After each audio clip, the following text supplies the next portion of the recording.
Mask পরবো স্পষ্ট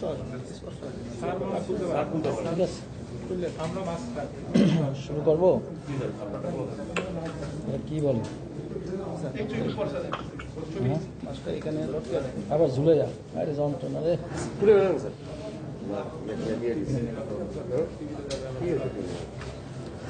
শুরু করবো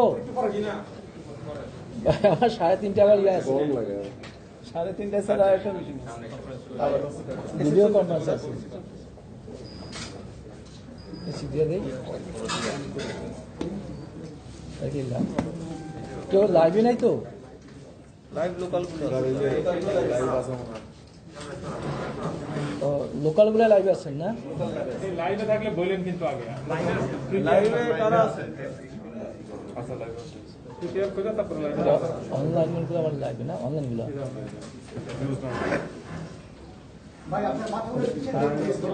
কত তারিখের নাম সার্ভিস মনে কত তারিখ আসছে আমাদের এখানে 18 তারিখ আমরা কি বলা হবে না বাস্তব বলো কত তারিখে এই ডিবি মামুন আপনি কত তারিখে আনছিলাম না 18 তারিখ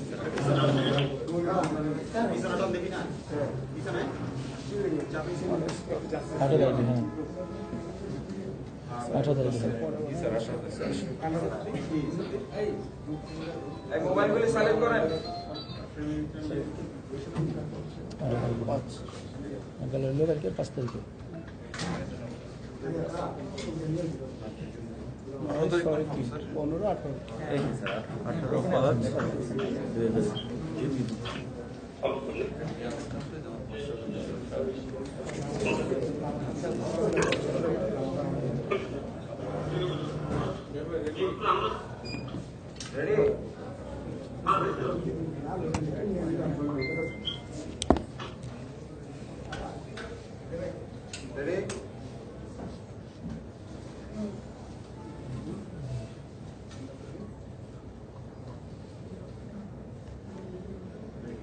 শুরু করব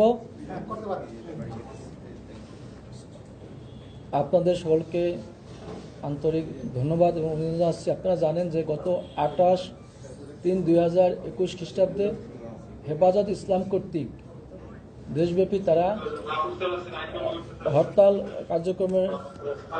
হরতালে আহ্বান করেন।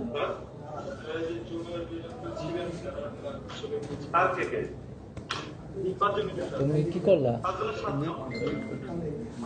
তুমি এটা মিউট করবে না? দূরে ছিল কিছু জানি না।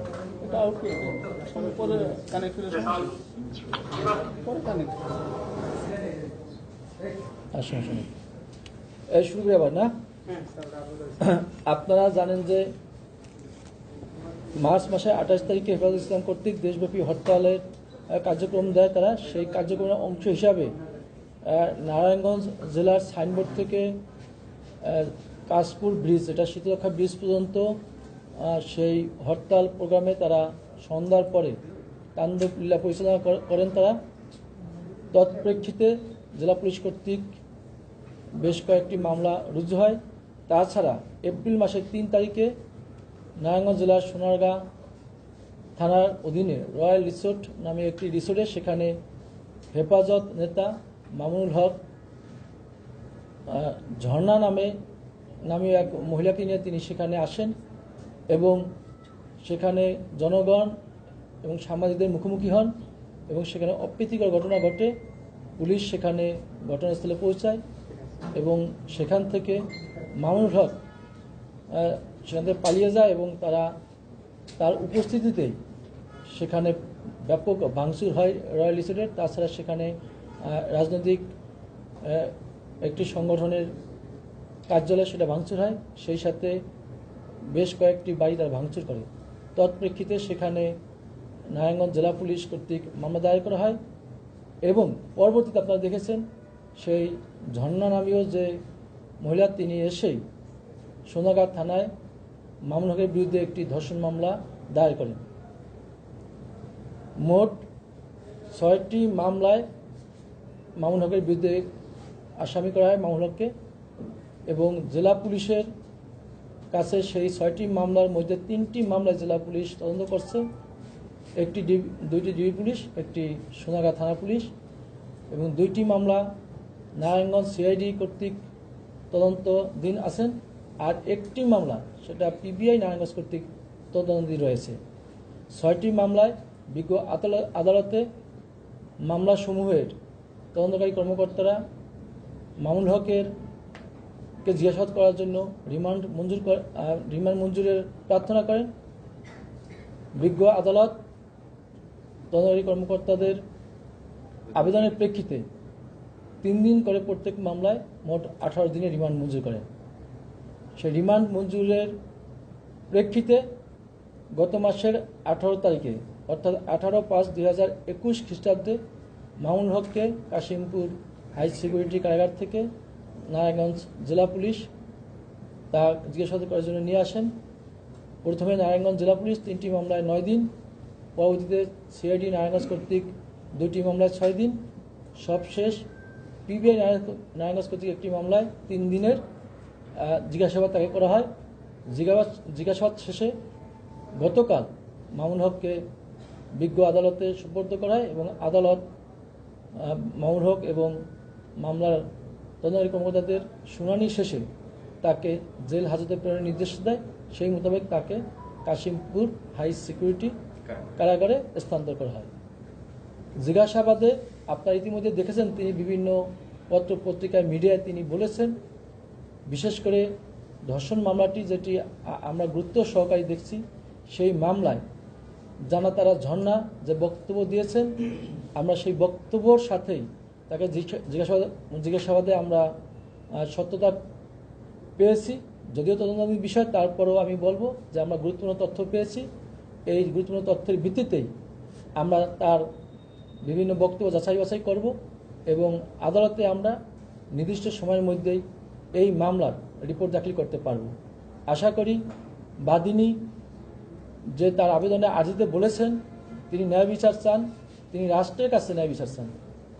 আমরা রাষ্ট্রের পক্ষে বাদীনি যাতে ন্যায় বিচার পান সেইটা আমরা সর্বোচ্চ নিশ্চিত করার আমরা চেষ্টা করব এবং আশা করি আপনাদের সবাই সহযোগিতায় সেটা সম্ভব হবে। তাছাড়া যে ভাঙচুরের মামলা ছিল, সেখানেও মামুনুল হক জিজ্ঞাসাবাদে গুরুত্বপূর্ণ তথ্য প্রদান করেন। সেই তথ্যের ভিত্তিতে ইতিমধ্যে অনেকে আমরা আইনের আওতায় নিয়ে আসতে সক্ষম হয়েছি। আরও যারা জড়িত ছিল আমরা তার কাছ থেকে অনেক তথ্যই পেয়েছি, সেগুলো আমরা যাচাই বাছাই করছি এবং মামলার কার্যক্রম অংশ হিসাবে আমরা তাদেরকে আইনের আওতায় ইনশাল্লাহ নিয়ে আসতে সক্ষম হব। তো মামলা এই পর্যায়ে চলমান আছে। আমার সাথে এসপি পিবিআই মহোদয় আছেন। আপনাদের যদি কোশ্চেন থাকে খুব সংক্ষেপে আপনারা বলতে পারেন, আমরা আপনাদের কোশ্চেনের উত্তর দেব।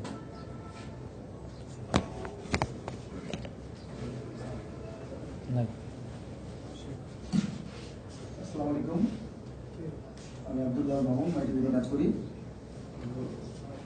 আসলে মামলা টোটাল 6টি মামলা হয়েছে। এর মধ্যে আসলে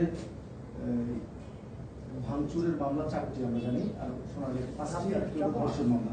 তো আসলে এই 5টি মামলা তদন্ত রয়েছেন আপনারা পুলিশ এবং পিবিআই। তো সেই ক্ষেত্র থেকে এই যে 18 দিনের যে রিমান্ড শেষে তিনি চলে গেলেন, এক্ষেত্রে আপনারা তার যে আমরা একটা বিষয় শুনেছি যে এই মামুনুল হকের যে স্থাবর যে সম্পদ রয়েছে, প্রচুর পরিমাণে তার ব্যাংক অ্যাকাউন্টের খবর আমরা কিন্তু ইতিমধ্যে জেনেছি। তো সেই ক্ষেত্রে আপনারা এই ইনভেস্টিগেশনের ভিতরে সেই দিকে কি আপনারা গিয়েছেন কিনা, বা এই বিষয়টা যে আপনি যে প্রশ্নটি করেছেন, আপনারা দেখেছেন, আমরাও পত্রপত্রিকা দেখেছি যে তার স্থাবর সম্পত্তি সম্পর্কে এটা কর্তৃপক্ষ আছে, সেই কর্তৃপক্ষ তার সম্পত্তির আয় ব্যয়ের হিসাব চেয়েছে। সেখানে হয়তো সে তার আয় ব্যয় বা সম্পত্তি হিসাব দিবেন। আমাদের প্রাথমিক জিজ্ঞাসাবাদে আমরাও এই ধরনের তার সম্পত্তি সম্পর্কিত গুরুত্বপূর্ণ অনেক তথ্যই পেয়েছি।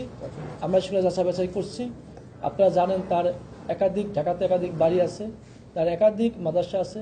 সেখানে তার প্রত্যেক মাসে সেই মাদ্রাসাতে বিভিন্ন নামে বেনামে প্রচুর পরিমাণে অর্থ সেখানে আসে এবং সেই অর্থগুলো যে প্রক্রিয়ায় ব্যবহার করা হয় সম্পূর্ণ তাদের নিজস্ব পদ্ধতিতে করা হয়। কোনো ধরনের সেখানে আইনগত আমরা দেখি না যে আইনিভাবে কোনো ব্যবহার করা হচ্ছে, সেটা আমরা পাইনি আমাদের তদন্তে।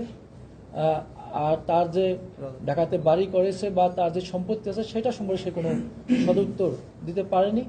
তারপরও আমরা তার প্রত্যেকটা এই বিষয়গুলো আমরা খতিয়ে দেখতেছি এবং সংশ্লিষ্ট যে আইন প্রয়োগকারী সংস্থা আছে বা যারা এই আইনগতভাবে জিনিসগুলি দেখেন তাদের সাথে আমরা যোগাযোগ রাখছি। আসসালামু আলাইকুম, আমি শওকত আলী সৈকত, কাজ করি সময় টেলিভিশনে। আমি একটা বিষয় জানতে চাচ্ছি, এই 18 দিনের 6টি মামলায় 18 দিনের রিমান্ডের জিজ্ঞাসাবাদে মামুনুল হকের কাছ থেকে কি কি তথ্য আপনারা উদ্ঘাটন করতে পেরেছেন এবং এই 6টি মামলার মধ্যে তিনি কোনো মামলায় আদালতে স্বীকারোক্তিমূলক জবানবন্দি দিয়েছেন কিনা, এই বিষয়টা একটু জানতে চাচ্ছি। আপনি যেটা বলেছেন যে 6টি মামলায় আমরা 5টি মামলায় নাশকতা ভাঙচুরের মামলা, একটি তার ধর্ষণ মামলা। তো আমরা সেই মামলায় যে সমস্ত উপাদান রয়েছে সেই সব ব্যাপারে তাকে জিজ্ঞাসা করেছি এবং তিনি গুরুত্বপূর্ণ তথ্য দিয়েছেন, ইতিমধ্যে বলেছি। বিশেষ করে ধর্ষণ মামলা, সেটা তো আপনারা জানেন যে বিবাহ বহির্ভূত যদি কাউকে বিয়ের প্রলোভন দেখিয়ে শারীরিক সম্পর্ক করা হয়, সেটা নারী নির্যাতন দমন আইনে সেটা কিন্তু ধর্ষণের মধ্যে পড়ে। সুতরাং সেটা সে নিজে একাধিকবার নিজেই লাইভে বলেছে, স্বীকার করেছে। আমাদের তদন্ত সেটা বেরিয়ে আসছে, তাকে যেহেতু সেটা বেরিয়ে আসছে, অর্থাৎ সেখানে সুনির্দিষ্টভাবেই ধর্ষিত হয়েছেন বা ভিকটিমকে দর্শন করেছেন মর্মে প্রাথমিকভাবে সেটা আমরা পেয়েছি। আর ভাঙচুর বা নাশকতা যেটা, সেটাও তার কাছ থেকে আমরা গুরুত্বপূর্ণ তথ্য পেয়েছি, কারা সংশ্লিষ্ট ছিল এবং তার যে উস্কানিমূলক বক্তব্যের কারণে হয়েছে সেটাও সে স্বীকার করেছে। এবং তদন্তের স্বার্থে হয়তো যাদের নাম এসেছে আমরা সেটা বলবো না, তবে তদন্ত শেষ পর্যায়ে আপনাদেরকে আমরা সেটা জানাতে পারবো। ধন্যবাদ। আর যদি কিছু থাকে পিবিআই স্পেশাল আছে বলতে চান, আপনারা জিজ্ঞেস করতে চান। আমি রোমান চৌধুরী সুমন, বাংলাদেশ প্রতিনিধি। আমার একটি বিষয় জানার ইচ্ছা হচ্ছে, মামুনুল সাহেব যে বিয়ের প্রলোভন দেখিয়ে যে বিয়ে করেছেন, এই বিষয়টি আসলে তিনি যে বিয়ে করেছেন এই বিষয়ে তিনি কিছু স্বীকারোক্তি দিয়েছেন যে আসলে তিনি শরীয়ত অনুযায়ী বিয়ে করেছেন বা রাষ্ট্রীয় কোন আইনে বিয়ে করেছেন, মানে এই দুইটার মধ্যে কোনটা তিনি পালন করেছেন বা এরকম কোন আমরা যেটা পেয়েছি সেখানে বিয়ে করেছেন এই ধরনের কোনো ধরনের সে আমাদেরকে প্রমাণ তথ্যাদি দিতে পারেননি। তিনি শরীয়ত মোতাবেক তথ্য দিতে পারেননি। ইভেন রাষ্ট্রীয় যে আইন আছে, প্রচলিত আইন, সে আইন নিয়ে কোনো কাঠামোয় বিয়ে করেছেন সেটাও আমাদের তিনি তথ্য প্রমাণ দিতে পারেননি। আরেকটি প্রশ্ন, সেটা হচ্ছে মামুনুল সাহেবের স্থাবর অস্থাবর সম্পদ এবং বাড়িঘর অনেক কিছু আছে, সেটা আপনি বললেন।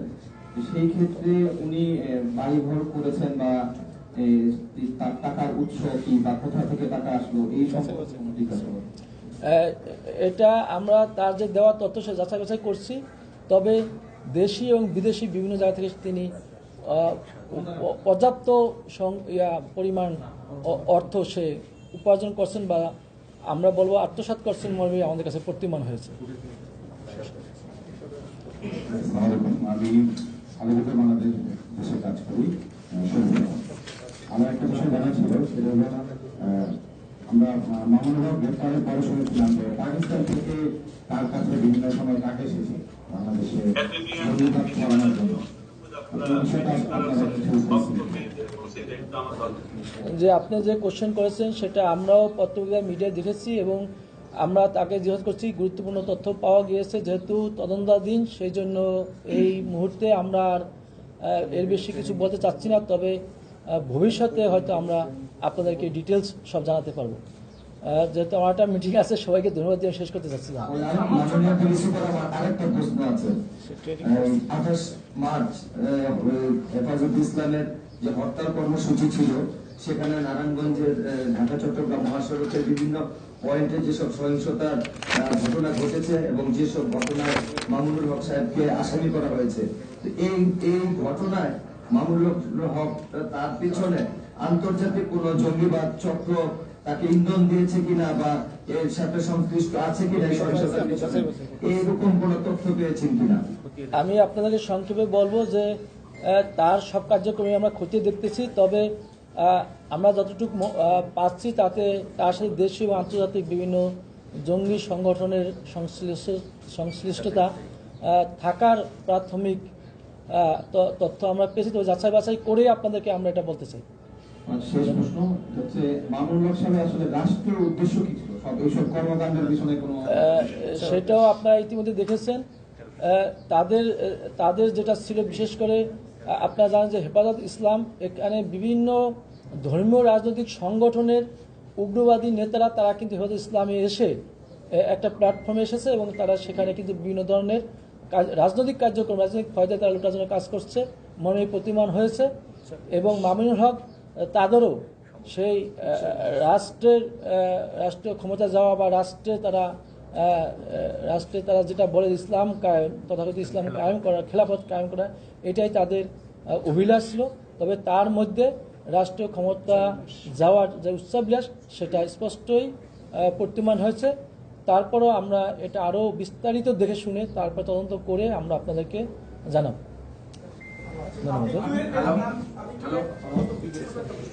আমি সম্মানিত পুলিশ সুপার মনির ইসলাম সাহেবের কাছে জানতে চাই। আমার নাম বিলাল, আমি দেশ টিভি নিউজ বাংলাতে কাজ করি। আমরা একটা বিষয় জেনেছি এবং পরিষ্কার হয়েছি যে মামুনুল হক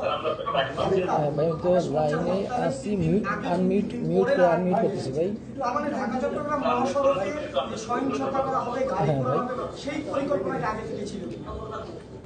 এটা তো আমরা বলেছি এবং সে আমাদের হেফাজতে থাকাকালীন সময়েও সে এটা স্বীকার করেছে যে সে 25 তারিখে সে নারায়ণগঞ্জে এসেছে এবং যার সাথে উনি মিট করতে এসেছিলেন তিনি যে মহাসচিব, তিনি তার বাসা হচ্ছে এখানে মাদারীনগরে। তো তার সাথে দেখা করতে এসেছেন, যেহেতু হরতালে 3 দিন আগে এসেছেন, তিনিও বলেছেন যে তিনি তার যে কেন্দ্রীয় নেতা মহাসচিব তার সাথে পরামর্শ করেছেন এবং তার যারা সমর্থক রয়েছে হেফাজতে তাদেরকে উজ্জীবিত করার জন্য তিনি এসেছেন এবং এর পরবর্তীতে 31 তারিখও তিনি নারায়ণগঞ্জে এসেছেন। তো এবং আমাদের যে তথ্য প্রযুক্তির সাথে তার যে বক্তৃতা বর্ণনা এটার বহু মিল রয়েছে। তো এটা স্পষ্টতই প্রমাণ হয় যে 28 তারিখের হরতালকে কেন্দ্র করেই সে 25 তারিখে এসেছে। আমি গৌতম শাহ, দীপ্ত টিভিতে কাজ করি। আমার প্রশ্নটা হলো যে অতীতে আমরা দেখেছি যে জেলা পুলিশ জঙ্গি দমনে তৎপর। একটু আমজাদ, আমি শোনা যাচ্ছে ভাই? আমজাদ, আচ্ছা আমজাদ তাহলে শুরু করে ডিএস আগে বলো, শুরু করতে আমি শুনছি ভাই, প্লিজ। ঠিক আছে বলুন ভাই। অতীতে আমরা দেখেছি যে নারায়ণগঞ্জে যে সব জঙ্গি ঘটনা ঘটেছে সেই জঙ্গি দমনে জেলা পুলিশ তৎপর ছিল।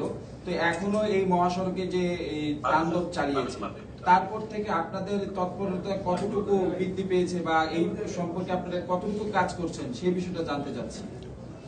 আসলে আজকে সংবাদ সম্মেলনের প্রেক্ষিতে আপনি যেটা আসছেন, আমার মনে হয় সেইটা থেকে একটু অন্য কোশ্চেন এটা।